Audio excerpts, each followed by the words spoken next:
Chapter 29. Good Enough. As soon as I saw Liz that next Tuesday, all my words about my sister came just jumbling out. "Wow," said Liz when I finished. "All I had to report was that we ate a lot of pumpkin pie." We were folding a bunch of WEC flyers on the big stone. The flyers were asking people to come out and vote in the December 6th election. Miss Winthrop had dropped them off the night before. "I just don't understand how you get so much done," she marveled. I didn't tell her Liz was helping me, too. Each time the wind picked up, it blew a few of the flyers across the meadow, and either Liz or I had to run after them. As we folded and stamped all the flyers, I kept talking, telling Liz all about the Christmas float our church was doing. Every year, the Saturday before Christmas, all the churches in town, well, all the white churches, built a float and sent it down Main Street. The mayor voted on the winner, and that church got bragging rights for a whole year. Usually, everyone wanted to ride on the float, and only one or two people were picked.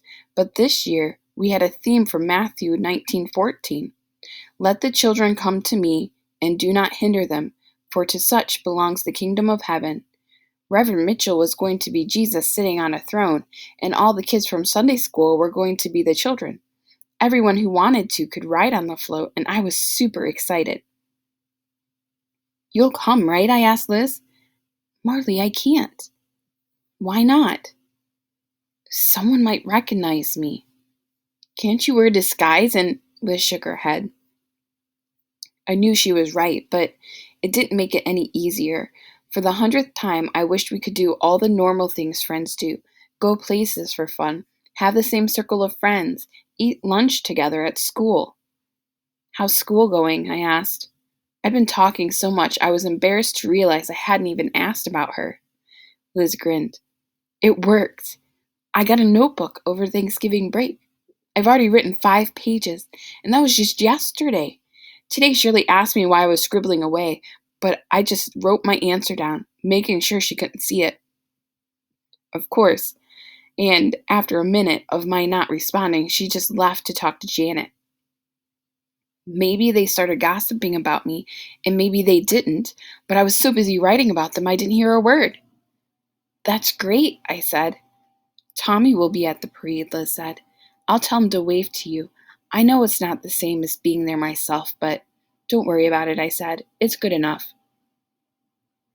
After Tuesday afternoons with Liz, I started spending Friday afternoons with Betty Jean. It started when she baked me an extra special triple-layered chocolate cake to say thank you for helping with Curtis. Then I did the ironing for her one week to say thank you for the cake, and she baked me a strawberry rhubarb pie to thank me for the ironing. After that, I said, why don't we just help each other out each Friday? And she thought that was a great idea. Betty Jean taught me a lot, starting with the NAACP. That stands for the National Association for the Advancement of Colored People. They filed lawsuits and stuff to help Negroes get more rights. They'd even been part of the Brown vs. Board of Education lawsuit that had started this whole integration issue. I told her about the WEC and what we were doing with the election and how there weren't any Negroes in the group. Betty Jean nodded. "Heard about that from Miss Daisy Bates." Mrs. Bates was what Betty Jean called an activist. Her husband owned a newspaper, and she'd spent a lot of time helping Little Rock 9 last year. I can't say we're thrilled about the No Negroes policy, but Mrs. Bates says Mrs. Terry's a good woman. What I learned most from talking to Betty Jean was that things were complicated. Take starting a private high school for the Negroes, for example. The whites had done it with J.T. Rainey. At first, it sounded like a good idea to me, but Betty Jean said the NAACP had asked the colored community in Little Rock not to do so. Why not? It would be doing what the segregationists wanted, setting up separate schools, not to mention that it would be betraying the 9 Negro students at Central who suffered through last year. What happened to them, I asked. I know Ernest Green graduated and Minnie Jean Brown was expelled, but what about the rest of them? Minnie Jean is still in New York, said Betty Jean, at the school she was invited to attend when she was expelled from Central last year. Carlotta, Melba, Thelma, Elizabeth, and Jefferson are taking correspondence courses. Terrence moved to Los Angeles to live with relatives and go to school there, and Gloria went to Kansas City to do the same. You keep working with that WEC, Marley, Betty Jean said. We want to move forward so that Curtis and your friend Liz will have the same opportunities you do, without having to leave town. Yeah, I thought, that sounded pretty good to me. Chapter 30, The Christmas Parade. December 6th came and went. 3 moderate candidates were elected, Lamb, Tucker, and Madison. The 3 segregationists, so the school board was deadlocked again. Still, Miss Winthrop managed to put a positive spin on it when I saw her as I climbed onto the Christmas float. 3 is better than none. We'll get there yet, Marley. I nodded. Besides, I've been getting a lot more threatening phone calls, said Miss Winthrop. I think that's a good sign we're making a difference. We hadn't gotten any more calls, thank goodness. Daddy hadn't said a word about it to me, but I'd seen him talking to Mr. Harrelson. I remember Daddy saying our neighbor was a member of the Segregationist Capital Citizens Council. He was also on our party line and probably didn't appreciate being woken up in the middle of the night. Maybe he'd put a stop to our calls. In any case, I didn't want to think about that. Today was the Christmas parade, and our float was impressive. There was a little hill built on a low platform, and the whole thing was being pulled by a tractor. The hill was covered with fake grass and flowers, and at the top was a throne. Reverend Mitchell sat in the chair and wore a fake beard with a long white robe, but every time he laughed, he kind of went ho, ho, ho, and he ended up reminding me more of Santa Claus than Jesus. I settled into a spot between a fake bush and a stuffed rabbit. Not sure why there was a rabbit. Maybe it was left over from Easter? Practically everyone from our Sunday school class was there, so it was crowded. There was one space left right next to me. Wonderful, wonderful, exclaimed Miss Winthrop, clapping her hands. You really do look like the poor masses. At the last minute, little Jimmy ran up and sat down next to me. His hair was sticking up in all directions as if he hadn't combed it. I overslept, he said.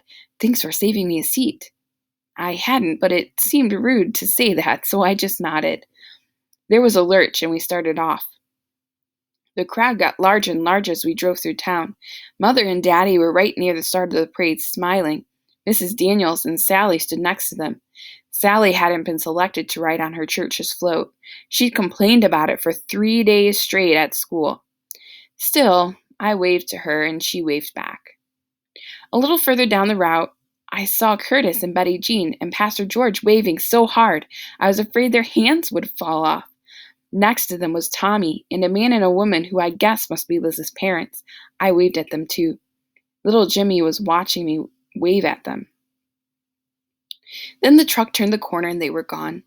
Little Jimmy leaned over and whispered, JT is saying you're still friends with Liz. I stared at him. Are you? Asked little Jimmy. I shook my head no. Oh, said little Jimmy, I was hoping it was true. I liked Liz. He pulled his notebook out and found a stub of pencil and started to write.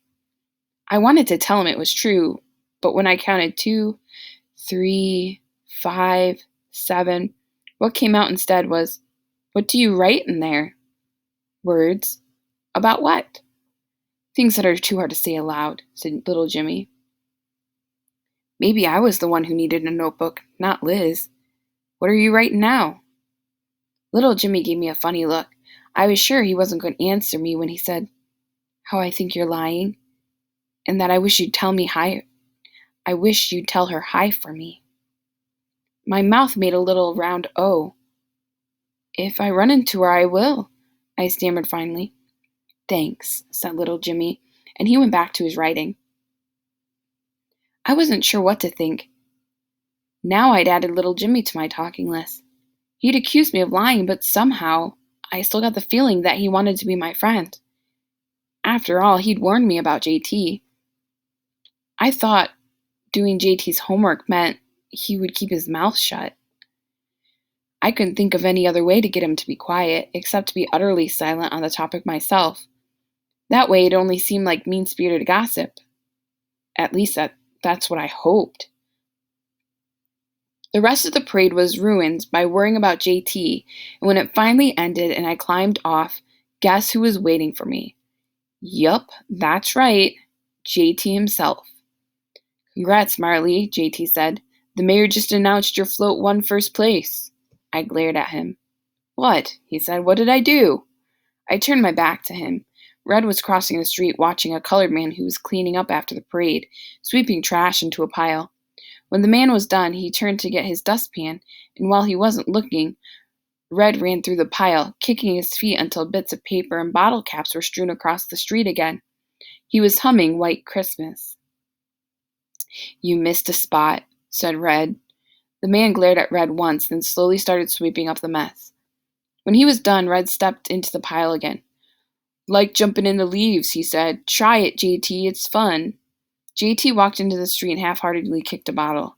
Their father, Mr. Dalton, appeared then. He was a large, beefy man who looked like his younger son, if you blew JT up with a bicycle pump to twice his size.